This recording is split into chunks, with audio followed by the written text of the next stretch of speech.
Hey everybody, this is the Sliders Review, and since it's Women's History Month, I'm here today to talk to you about Pretty Little Liars Season 1, Episode 1, the pilot.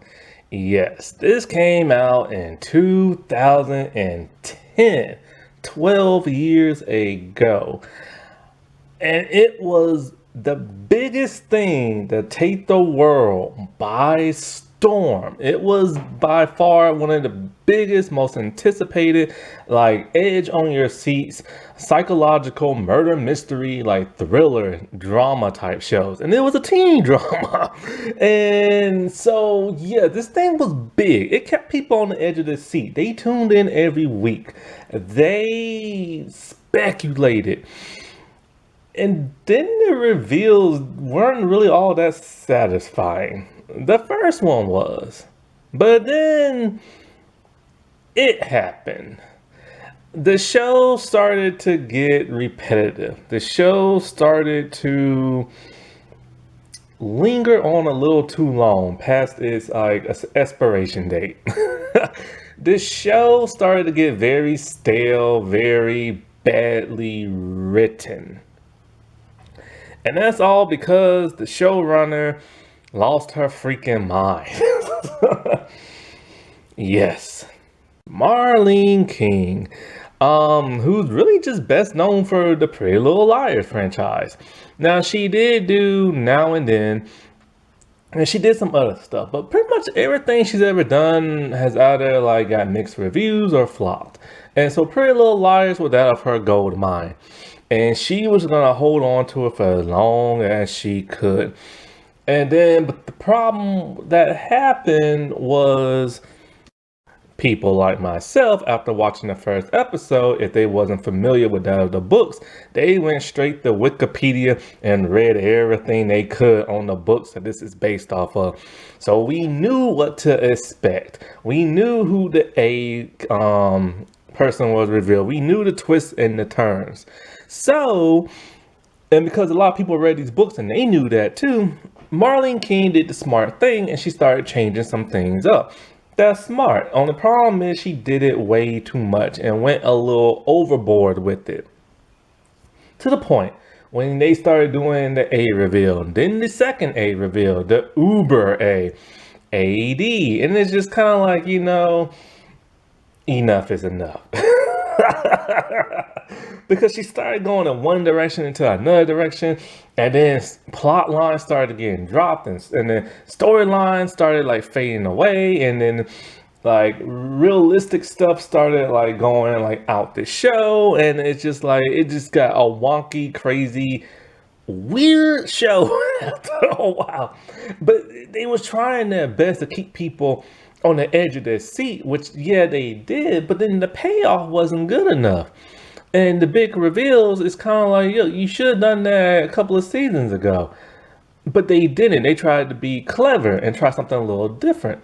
And then when that did not work, because that was new at the time, they went back to the formula of the book, and then they kind of went crazy with that. And then it was just kind of no.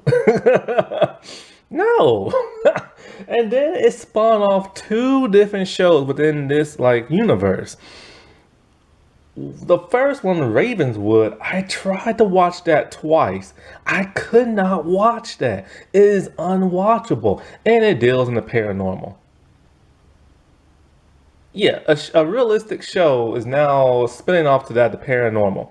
And what made it worse was they had to add in some paranormal stuff into their parent show, which just seemed kind of weird and out of place. And then when that flopped, they had to try to fix it and everything. Then they had a more direct spin-off with two of the main characters based on another series of books by Sherry Shepard. Not Sherry Shepard, maybe it is our name. Sarah Shepard, based off her books, but then they completely changed everything about it to make it into that of the Pretty Little Liars thing, and that flopped. I tried to watch that. I could only go through 2 episodes, and I gave up.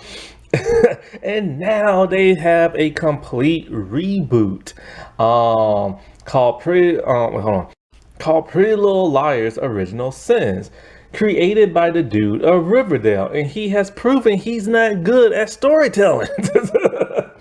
So you have a franchise that was once good, became extremely dead, only to be resurrected by a man who cannot write.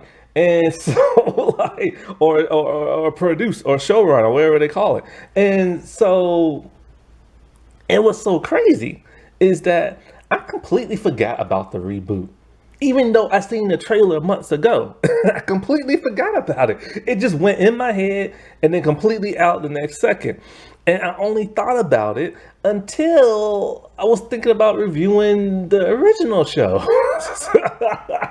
So that's not pretty good. And it's also on HBO Max, so you gotta pay for it. So that's gonna suck. So if it sucks, and it probably will, you have to pay for it. But back to this show and the pilot. That's what I want to review. I don't want to do a rundown review. So, like with many people, myself in particular, I got into this show because I never heard of the books. I never even heard of a Pretty Little Liars. But I watched the very first pilot episode when it aired because, like many people, I was looking for a Desperate Housewives filler, or replacement, I should say. Because Desperate Housewives was a show I loved. I got into that show a little bit late, halfway into the series, but then I watched the entire thing and I loved it. When it ended, I was like, oh man, this sucks. Like, I really love this show.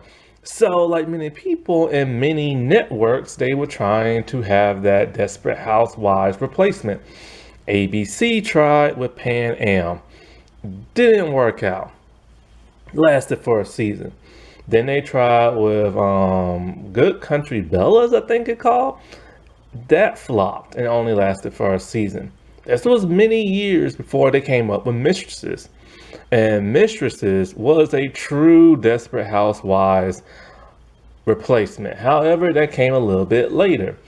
And then ABC decided, okay, well, we want this show, but we're not really quite sure about it. So we're going to put it on our ABC Family Network, which is kind of like our sister network that they bought from Fox many years ago. Because they wasn't quite sure with that show. Same thing with Grownish. They wasn't really sure about that. So like, okay, we'll put it on this. And lo and behold, they had their replacement. And now they're kind of like crap. Because it's not on ABC. But, sucks for them. And this show was really, in the beginning couple of seasons, like I like the first 4 seasons. But the first season is truly great. And so, like, because it's probably the closest you'll get to, like, the book. And so, the first season was very well written. Like, it had all these twists. It had all these turns. It had all this intrigue. It had all this mystery. It had all this great drama. It really started building things up in a realistic way that didn't seem too hokey and everything at the point. The only thing that was hokey was this mysterious A person. But it was a murder mystery. Who killed Alison De Laurentiis? Who killed this teenage girl? Like, she was probably like 15, 16, something like that. Which is funny because the actress was a whole lot younger than that. I don't want to say she was 12, but I think she might have been 12 when she got cast on the show because she lied about her age. So thank God they didn't have her doing anything too risky because, her character disappeared through the whole season, but we get to see her in flashbacks. And so it followed these group of girls, 4 girls, and it's interesting because when you watch this, they're so mature, you don't think they're teenagers on the show. They're played by adults.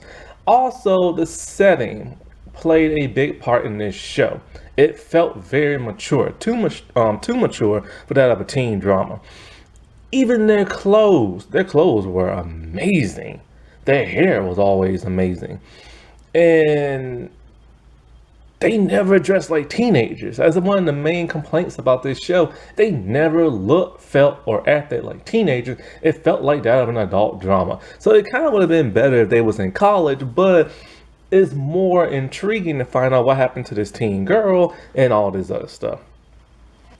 And this show was very scandalous and everything. Like, it was more scandalous than that of an adult drama or that of an adult soap. And so that was part of the intrigue came from.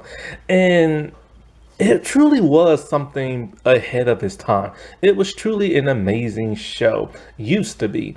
And the person who wrote the books, like, you could tell, man, she knew what she was doing when she wrote this. But then the show decided it was going to change things because too many people were familiar with the books. It changed certain plot lines. It combined certain books. It changed the personalities of a lot of characters and their plot points. And then the show was so popular that the writer of the book, after she ended it, I think she ended it after probably like 3 or 4 books, she went back and started writing more stuff. And I don't know if that was as good as the original stuff, but yeah, this show was very, very, very, very influential and everything. This show, like, it was seen all around the world. They had even different versions in other countries. Like, I forget which version I saw, but it was a couple of clips, and it was in another country, in a different language. And even though I didn't know what the world they was talking about, even though the characters looked completely different, I could tell just from that opening scene who was who and everything and what was going on. But it was only a couple of clips. It wasn't like the whole thing. Maybe the whole thing is online. I just didn't watch it. I think the whole episode is in another country. Now, when it comes to this pilot, one interesting thing is that this pilot had to recast a bunch of characters. In fact, there's an unaired pilot that still has not been shown today. I can't even find a clip of it. I can find pictures, but that's about it. Like, when it comes to Arya, one of the main characters, her dad and brother were recast for this pilot and for the remainder of the series. Let's see. But then when we watch the actual aired pilot, a couple of people appear who never appear again. One being Toby Cavanaugh. He is completely recast in this series after the pilot. And not only that, but he's reintroduced. It's like the girls didn't even notice he was at like the funeral. But then maybe it wasn't really him. But then again, who knows? You know what I'm saying? But chances are it probably was. Allison's mom and dad got completely recast after this. Some people don't even realize that Spencer had completely different parents in the pilot. Now, at the funeral, we see Spencer walk up to like some people and hug them, and beside her are these 2 people. These 2 people are believed to be her parents, but they have no dialogue and you barely see their faces. And then they get recast by like the next episode and stuff. Then there is Allison's brother, who halfway into the first season is played by one person, and I think either halfway into the second or into the second season, I can't remember which one, he's played by a completely different actor with completely different hair. And then there's Ian, who shows up in a flashback in the pilot, but then is recast for the rest of the series. This show is just like recasting people left and right and stuff. It's just so crazy. But so far, all of the original girls seem to be played by who they were in the series, so they picked the right cast. And what a cast they picked. I really love the main girls in this show. They are so great. They are so believable in their characters. There's always 1 or 2 who's your favorite or you can relate with and stuff. And I know a lot of people have kind of bashed the acting now after the show has ended. They're kind of like, what's the faces wasn't that great of acting stuff. But a lot of them, it was their first main huge project, and they did what they could. And so and they did a good job, in my opinion, for what was given for them, especially being new to everything. So let's actually get into this show and stuff. And so it starts off about a year ago, and all these girls are at like a barn, Spencer's barn, in her home. So they're not like far away or nothing like that. They're close at home, and they all live near each other. They live in these beautiful houses. Their families are either middle class or upper class. I think the house Arya stays in, I think that's the one Nancy Drew is using now for the CW. Anyway, so they're hanging out, they're drinking, they're having a good time, and Allison is there. And then all the girls like go to sleep. And when they wake up, two of the girls is missing, Allison and Spencer. Now, the girls. There is Allison. She is our troublemaker, queen bee type girl, the bad girl of the series, who has a lot of secrets of her own and keeps other people's secrets. But then she likes to expose other people's secrets to use as leverage against them. Then there is Spencer, who is the brains of the operation. Not really operation, the brains of the group. She's the smart one and everything. She is also probably one of the richest on the show and whose family is very posh. And I still can't believe Trojan is. I can't believe she's half black. I just can't see. I believe it. I just can't see it. Like I'm looking and I'm looking and I'm looking, and all I see is a white girl. But you know, hey, she's half black and that's cool and everything. So the show kind of has like a black main cast member. That's one thing the show does not have: a main black cast member. They had one but got rid of her and stuff. And so, even though she's not playing a half black girl, I still like to think that she's mixed and stuff like that. Now that I know, because this show wasn't all that diverse. It was about as white can be, with Emily, who is really our own true main Ifto Funko like person of color of this show.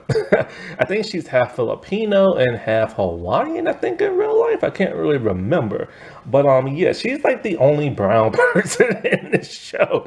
There is Maya, who is also who is actually black, but she don't last that long. And oh wait, I forgot about Mona. I forgot Mona's the second person of color. I forgot about that. I forget what she is in real life. But yeah, this show only had like two people of color. Every once in a while they'll throw in like a person of color, but that person doesn't ever really last that long. But the show is pretty much just as white it can be. That's why in the reboot they really changed that, because you know, modern day TV and stuff. And I didn't get the other girl. So then there's Arya. Arya is kind of like, I don't know, I always saw her as kind of like the leader of the group. Maybe because she was the only actress that was part of the foursome that I knew of from like another show. She was on Wizards of Waverly Place, playing Justin's girlfriend. And it's funny because in Wizards she was goth, and in flashbacks Arya is slightly goth with like a pink strip down her hair. And then last but not least, there is Hannah. And Hannah is like the only blonde of like the show. She's more kind of like the Dipsy type girl. They're all hopeless romantics, but she's more like a Dipsy type girl. She's not as smart as Spencer. She's not. I forgot to mention about Emily. Emily's athletic. She's a swimmer, and we learned some things about her in the pilot and stuff. I don't want to give away just too soon, and so yeah. And then, you know, their mothers on the show are all played by people you recognize either from somewhere or something. Arya's mother was Piper from Charm. What is it? Hannah's mother was from not Beverly Hills, but Melrose Place as Kimberly's sister, the bad girl and everything.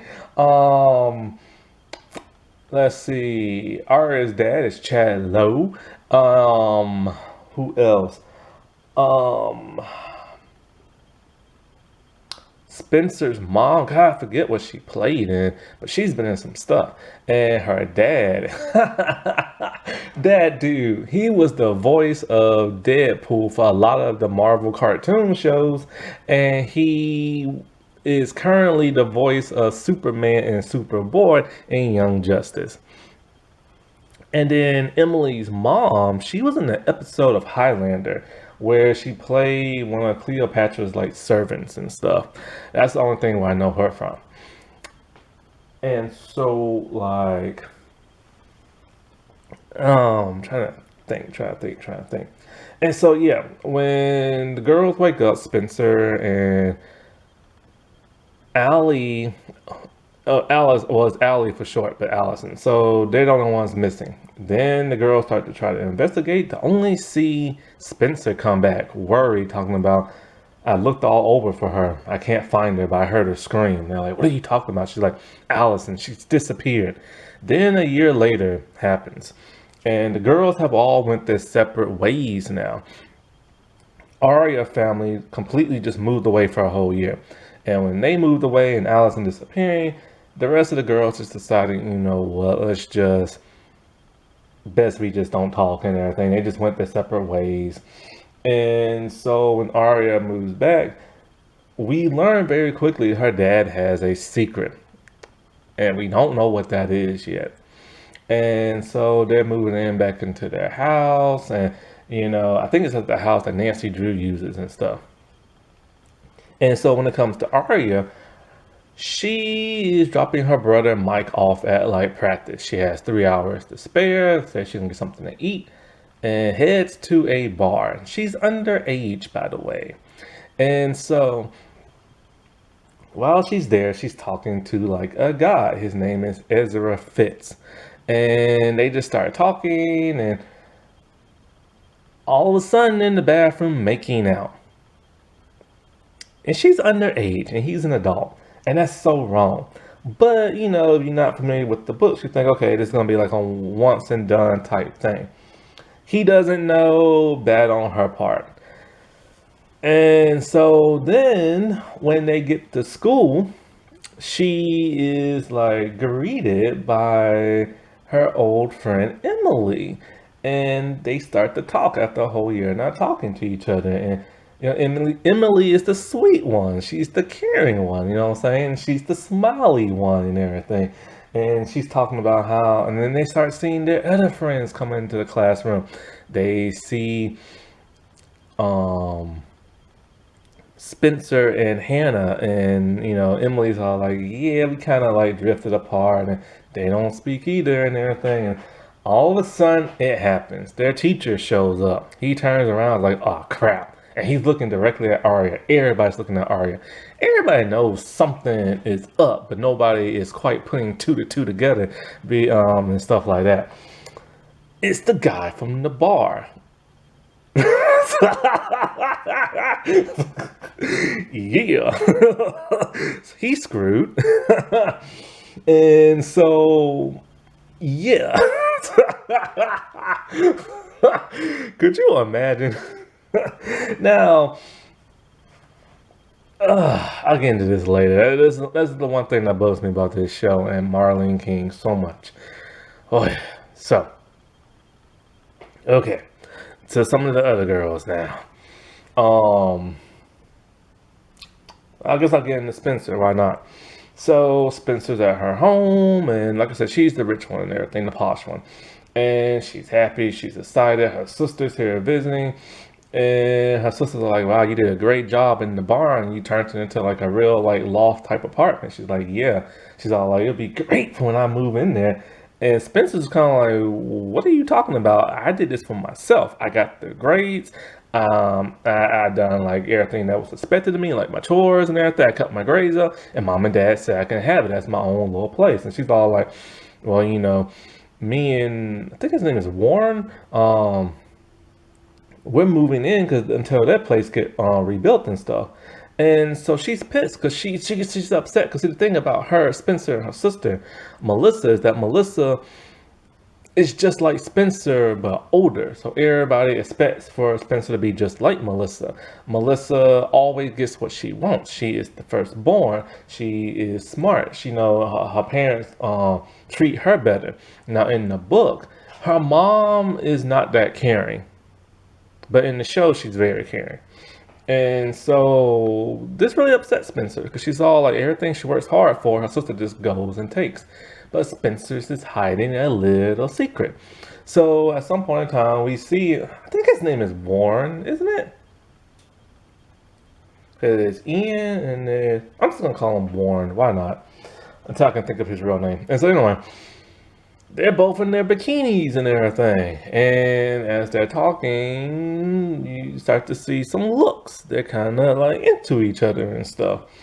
And so then Ren, that's it, Ren, not Warren. Okay, so Ren, so he's like a pre-med and everything, and he's the fiance to that Melissa.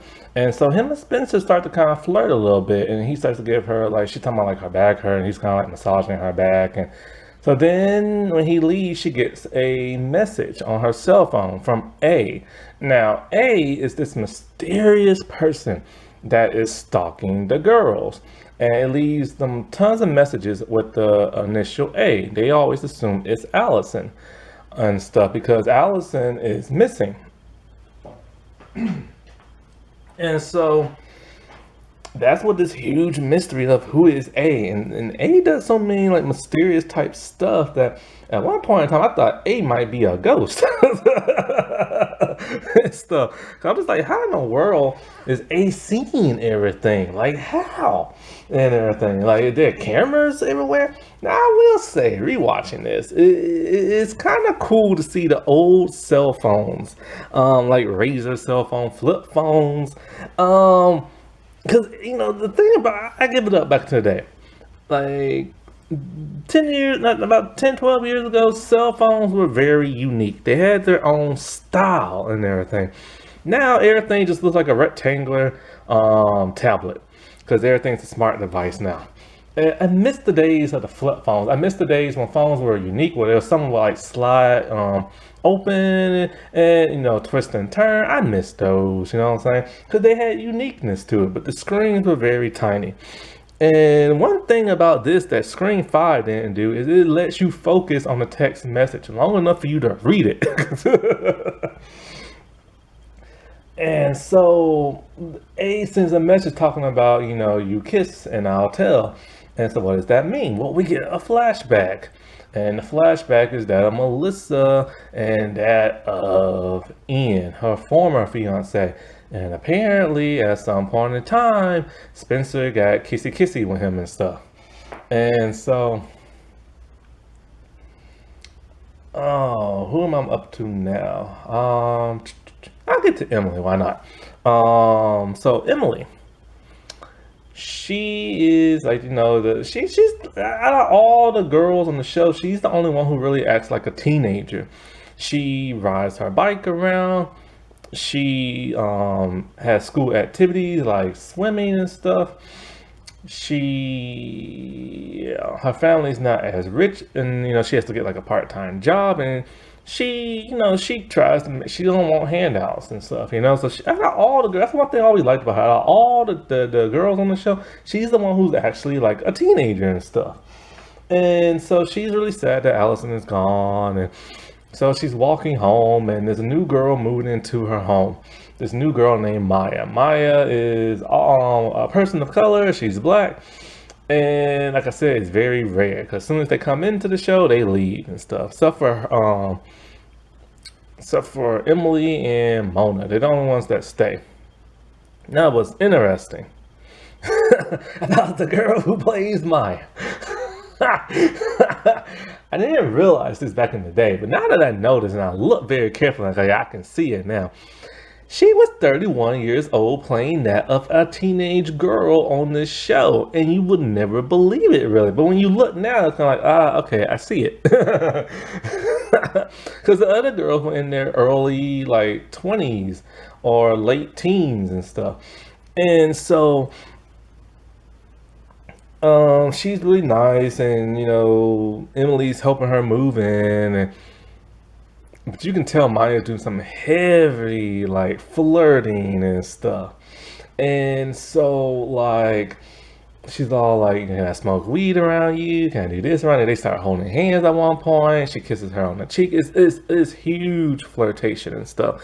And Emily's liking it and stuff. So then it's kind of like, oh, okay, I guess she's like into girls or something like that. And then so she gets a text message from that of A talking about, oh, I guess I've been replaced. Now, and so like, I will say, like, I will go past the pilot on this. She was one of the first like LGBT characters you ever saw on the show, and she was a big thing. So big the show started getting awards for it and stuff. Now on the show, she does have a boyfriend. Eventually they break up, and she starts to date girls after that. Now on the show, she's pretty much primarily a lesbian. In the book, she's bisexual.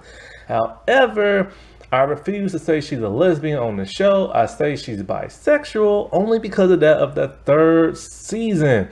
See, in the third season, which I've mentioned this before in my other videos, is that she starts to talk to a guy and she's about to kiss him and everything.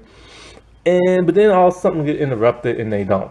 So it's like, okay, well, she can't be like a full-on lesbian if she's still into dudes and stuff. But the show didn't want to go there because they started getting like backlash from the fans talking about we don't like where this is going, keep her a lesbian and all this other stuff. And so they never went that route again. They kept her into that of a lesbian. And now we get to Hannah. Now in the flashback, you can't really tell, but Hannah used to be a big girl. They didn't do too good of getting her a fat suit. Basically a little pudge in the stomach and that's about it. They didn't really go all out. And so now Hannah's like, and Hannah used to be kind of like this little dopey nerdy girl, so now a little bit. And she was very shy, I guess you could say. So she was a little dopey. And so now she's now the it girl. She's at the mall. She's trying on these sunglasses. And she's there with Mona. And so she sees Spencer inside. She's going to talk to her. See, the whole disappearance of Allie, and 1 year later, the moment Arya came back into town, it kind of got the girls talking again. And so she's talking to her. She's like excited to see her. You know, they've been in town. They just haven't talked.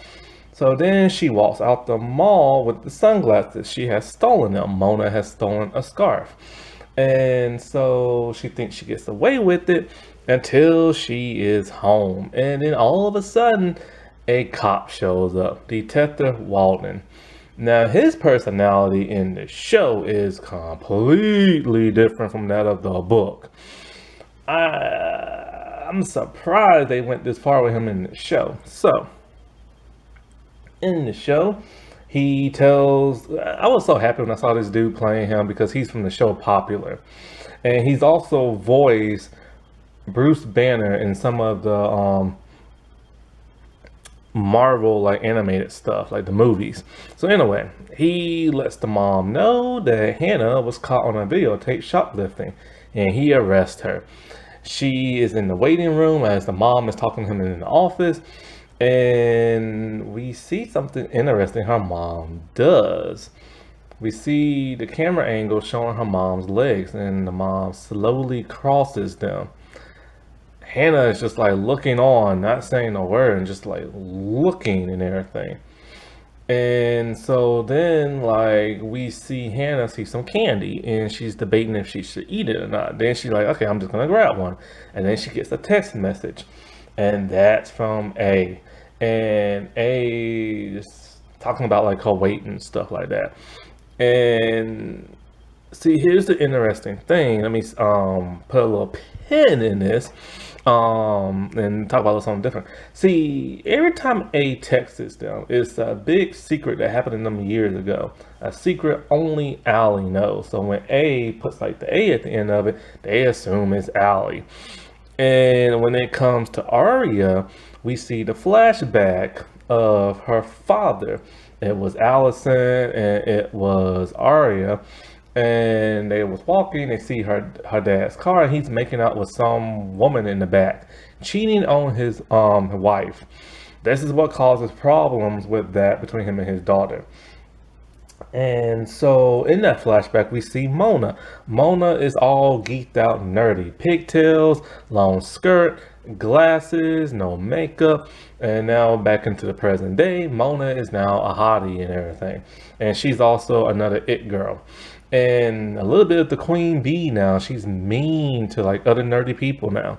And so when Hannah and the mom and them are in the car, she's like, oh, you know, I'm so disappointed in you. And Then they get home, and Hannah's mom is not too thrilled. And so we don't see Hannah's mom though, but like, where is she? Because she dropped her off at the home. We see Hannah just like, sitting down on the couch watching TV, and it's dark. She's watching it at night. And then all of a sudden she hears a rumbling noise. She thinks somebody's gonna break in. No, it's her mom coming in hot and heavy with that detective, man, making out with him, very hot and steamy. And Hannah's just like looking on, kind of like slightly frightened. And then we see him push the mom up against the wall, like making out with her, all in front of Hannah. And Hannah's mom's just kind of looking at her with both a sultry and a sad look in her eye. And then they go upstairs.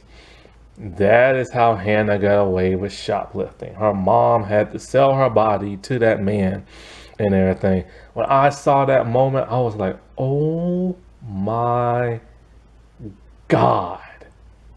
Like, this show is going that scandalous route and everything. It was a very like huge eye opener, a shocker. I just couldn't believe it. You know what I'm saying? And I'm just like, holy crap. And his hand is just like looking on. She's looking on like an innocent, scared little girl, kind of, like, I can't believe mommy's doing this. And she knows her mom's only doing that because of her and stuff. That moment right then and there, let you know this is gonna be a show. And then the next thing happens, let you know it's gonna be a show. So one of the girls is walking home from school, or not at school, but they're walking home from somewhere, and it's nighttime, and police are everywhere, and news reporters are everywhere. Emily goes to Maya. I think it was Emily walking. She goes to Maya's house. She thought something was wrong with Maya. Maya's all like, they found your friend, Emily. And she's like, really? How is she? And she's like, no, they found her dead body. The dead body buried in the backyard. So Allison, fate has been revealed. So, and I say that in a really interesting way because if you watch the other seasons, yeah. And so like then all the girls kind of like get together, kind of like, I think it's Arya and it's Spencer, because Spencer's just like from far away distance and Arya sees her, and so she talks to her, and Arya's all like, I heard Hannah like was at the police station, and then Spencer's all like, you don't think she did it, did you? And then here comes Hannah walking up behind her. She's all, I was like, oh crap, we're talking about you. But then Hannah's all like, this could be about the whole Jenna thing. And they're all like, how? And everything. So there's a whole Jenna thing. What's going on with this whole Jenna thing? So it's like, they're having all these secrets and lies. And it's like, what's going on, man? Like, you know what I'm saying? And then, so it's the funeral time. And then this when we get like the other parents cast and stuff. And so all the girls are there. And then this also lets you know how it's going to be a show. We see the teacher. For some bizarre reason, the teacher's at the funeral. Why is he at the funeral of a girl he supposedly don't know? And so like him and Arya are talking. He already told her before, this could never happen between us. So they talk a little bit more. She gives him a kiss on the cheek. But they by themselves up in like a balcony type thing, or an attic type thing. And then all of a sudden he grabs her and they just start making out. And I'm just looking at this, I'm like, dude, you're an old man, she's a teenage girl, and she's your student. Why? Why? I hate where this relationship goes. Marlene King is gross for letting this go on as far as she did. Even the writer in the book knew when to cut this off, but not Marlene King. Oh no, they had to glamorize a pedophile, and that's literally what the dude is when you watch the other seasons and stuff. I'll get into that a little bit later. And then so when they're all at the funeral, it's a closed casket. We can't even see the girl's face. And it probably makes sense now. They probably knew they were going to have a big twist towards somewhere later on in the series. That's why they had a closed casket. And so then all of a sudden, a blind girl walks in with a guy on her arm. It's Toby and it's Jenna. They could not believe Jenna is there because she hated Allie and stuff. And so then the girls start talking a bit more, and they realizing they're getting texts from the same person. Because when Hannah got a text from like I think her mom or something like that, or Mona, um, the other girls are like, "Wait, were you getting freaky texts too?" And they're like, "Yup."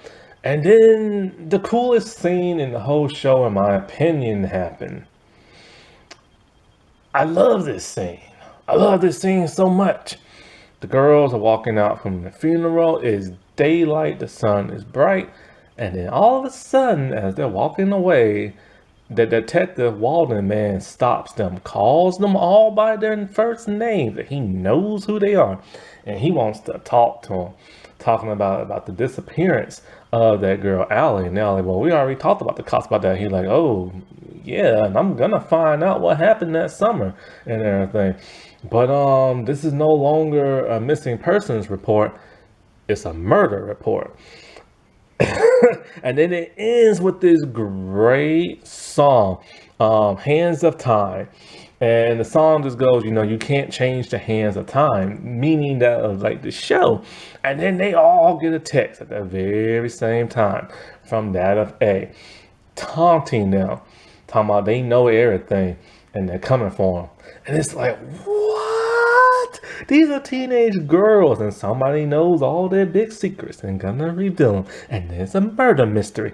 This show is awesome. And then it quickly became not. So I have no idea when I'm going to talk about this show next time. So I'll probably just lay out some things for you here and now. Like I said before, a lot of people's personalities are different from that of the show. The book is very different. Now, the whole relationship between Arya and Mr. Fitz, the teacher dude, in the book, he gets found out, and then I think he either goes to jail or he just leaves town. In the show, it lasts all the way into the 4th season. They break up. It turns out he's writing a book, and he's been spying on them for years because he met Allie in a bar many years ago, but he didn't know she was a teenager. Then when they made it out, he found out how old she was, and then he thought to himself, this girl got a lot of secrets. Her friends must know some stuff, so he started spying on them. So he knew who Arya was when he met her in the bar. Now, when we watched the pilot, he has literally, because they retconned all this. So it's hard to watch the first season now because of all the retconning. And so it seemed about as natural could be, him not knowing who she was. But no, apparently he knew who she was. So they break up. Then many seasons later, it goes into like a time jump. They're back together and they get married. Yeah, she married her teacher. Because Marlene King thinks that's brilliant. Gross. And so like with some of the other girls, I'm just retaining to what went on in this pilot. So I'm not going to go into every detail of the show. I'm not doing a rundown review. I'm just going into some of the plot lines that happened in the pilot that later on in the series and stuff. So I already said Emily turned out to be a lesbian. But Maya went missing herself. See, Maya got in trouble for weed. Emily's mom was not too happy she's a lesbian, and as a result, she told Maya's parents about the whole weed thing because she found out that they were smoking weed, and so Maya's parents sent her away to like a camp, and there she was murdered by the dude who Emily was about to kiss in the 3rd season. And so Emily had one relationship after another, all toxic and everything, because it's weird. Marlene King's a lesbian, and she writes lesbians very terribly on this show.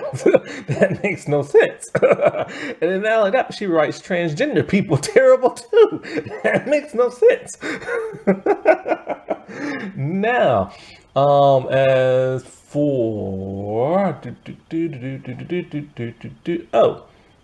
Spencer. I think at some point in time, her and Ren kissed or something like that. Melissa finds out. They break up. She gets back with Ian. And then Ian dies supposedly And then he's found only to be, this don't make no sense about this dude. He looked like he was dead in the finale of season 1. Then his body went missing. Somebody found it, nursed him back to health, only for him to die again. But as they nursed him back to health, we never saw him again. The writers had no idea what they were doing. Turns out Spencer really hates Allie. So here's the thing about Allie. Everybody hates her, even her friends. The girl spies on everybody, has secrets on all of them. But for some reason, they're all still friends. So we find out that when Spencer went to go look for her, they had an argument because Spencer was on drugs during that time. And her and Allie had a huge fight. And so, yeah. Hannah, turns out that cop knew who her mom was a year prior, asked her out, she turned him down. And he's a creepy cop who's a crooked cop. Hannah, I won't spoil this part. Let's just keep that secretly. And so anyway,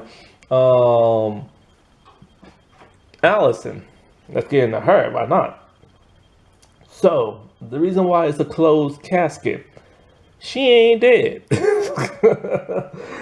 That was the biggest revolution of like the 4th season that kind of ruined the show, in my opinion. We over here thinking she's dead. See, here's the thing about A. Well, I'll get into that later. So anyway, so she's not dead, but who dead body did they find? You know what I'm saying? How did people not know? How did her parents not know? It was all a cover up and everything. She got some messages from A. She got scared. She ran to keep everybody safe because now she's turning into the good girl. And so there's this girl who she kind of corrupted who looks kind of like her. She dressed up in her clothes, and A killed the imposter girl thinking it was Allison. And so, yeah, but then it's like, dude, how do people not know this is not her? Like, even the mom should know that. And everybody just kept this all secret for some stupid reason.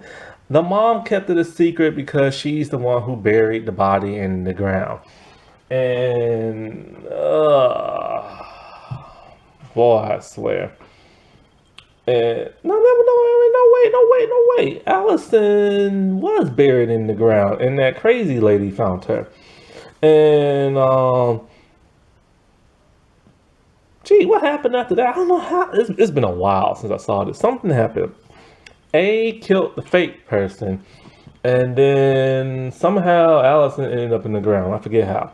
And then thought she was dead, and she wasn't. The mom buried her daughter and everything. And so that's how she knew her life was really in danger, and she leaves. Oh, okay, now I'm thinking, now I'm remembering.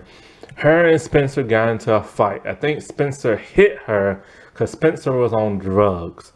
And Spencer was out of it. So she doesn't really now I remember. Spencer hit her so hard, she hit Allie in the head. Okay, so she hit Allie in the head. Allie went down. Spencer was all drugged out. Allison's mom saw, like, she buried Allison in the ground. And she kept Spencer's secret for a very special reason. And so she buried her daughter. And then so the crazy lady found her, and then she's all like, oh, it must be too dangerous for me to live here. I must flee. And so and then A knocks imposter Allie in the head and actually kills her. And so then that's the body they found. Man, it's been a long time since I saw this. Now, in the book, when it comes to that of A, they should have just went with the book. Yeah, everybody saw this coming, but who cares? Just like do it. So in the book, it turns out Allison has a twin sister named Charlotte. And Charlotte was in the mental hospital because she's crazy in the head. But one day Charlotte escapes, and then she kills Allison, and so they think Allison is dead. And so Charlotte was the one pretending to be Allison all along. So then she disappears and comes back into town. They're like, oh my God, Allison, you're like alive. But no, it's Charlotte. And Charlotte turns out to be the second A. And because there's another A. And so, yeah, the show didn't want to do that. The show decided, hey, let's drop the twin storyline and just have Allison disappear. Then they bring in Allison's brother, now sister, who is a transsexual, and that is the Uber, no, that's like A, not Uber A, but just like AA. Well, I guess Uber A, why not? Because it's second A. And then that person dies, and then, Uber A killed, like, no, I forget who killed that person. Anyway, but then there's a Uber A, a AD. And it just kept getting confusing and confusing and confusing and confusing. But one thing that always bugged me about A in this show, in the first season, you always think A does all this terrible stuff around town. So all this terrible stuff is happening. But no, it's a red herring. Apparently, it's just other people in town doing stuff. And that kind of takes the fun and excitement out of it. It's kind of like this. Once you get to season 4, and then once you get all the way to the finale of the series, rewatching this show is no more fun no more, because it's kind of like you know what's going to happen.